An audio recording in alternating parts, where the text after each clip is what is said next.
So, with those rising costs and staffing shortages, small districts often just struggle to sustain programs and facilities. What changes would you support to the local control funding formula or related state mechanisms to provide more predictable and equitable funding for smaller districts? Small districts have real challenges when it relates to scale and capacity.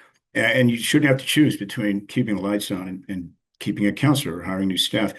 So, as I mentioned earlier, the local control funding formula needs to be revisited and has to evolve to reflect real costs and not just enrollment. So, among the things that I'd support, adding a small district base grant to make sure that every district had the sort of the baseline funding to cover their costs, indexing LCFF to inflation and to regional costs. There are vast differences in needs and regional costs across the state. Stabilizing funding across multiple years instead of doing this on an annual basis. Expanding, and this is important, flexibility for categorical funds. Even as LCFF has been in place, we have seen sort of the gradual sort of reintroduction of categorical requirements over the last several years. That creates a ton of tension. So we need to make sure we provide technical assistance, but also flexibility where necessary for small districts. And then additional funds to modernize facilities alongside LCFF, as some of my colleagues have mentioned here. Fiscal fairness means funding all of the needs and not just the bare minimum as Prop 98 and LCFF currently do. Funding unpredictability and inequities in small and rural districts impacts stability. LCFF was designed to bring equity, but it is a one-size-fits-all approach that too often disadvantages small districts. As SPI, I will support establishing minimum grant guarantees so that small and rural districts aren't penalized for declining enrollment.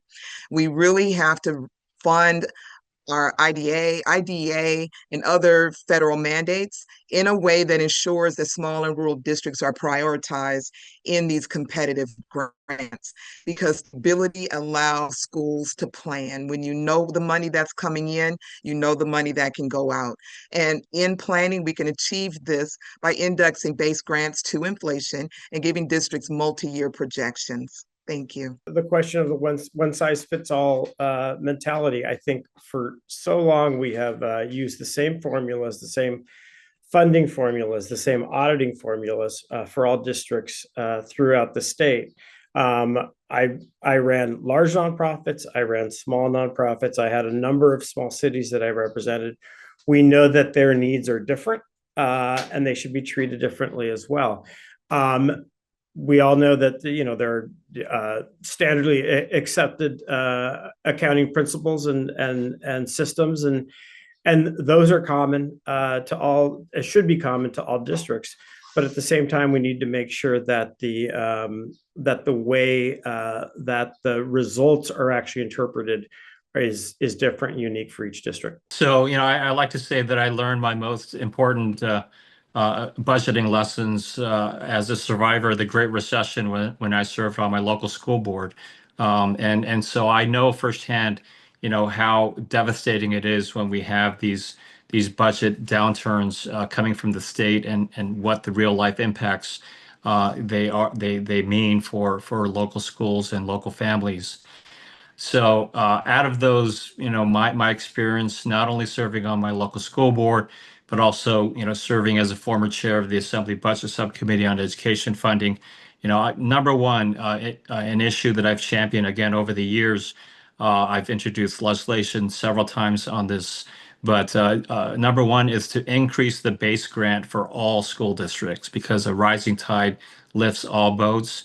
And we know that some districts, they have larger populations of low-income English learner or foster kids. Others may not. But the sad reality is that school funding statewide is continues to be woefully inadequate to meet all of our needs, especially in areas like special education. So number one is to raise that base grant. Number two, I responded to one of the chat questions, but I've been looking and I did introduce legislation before. I haven't revisited it, but adding special education as a a fourth category or an additional category to the local control funding formula. We've been talking for years that the federal government is not meeting its responsibility of fully funding the IDEA. In the meantime, school districts are facing these realities, and so recognizing that special education students require greater resources. Considering adding special education as an additional LCFF category.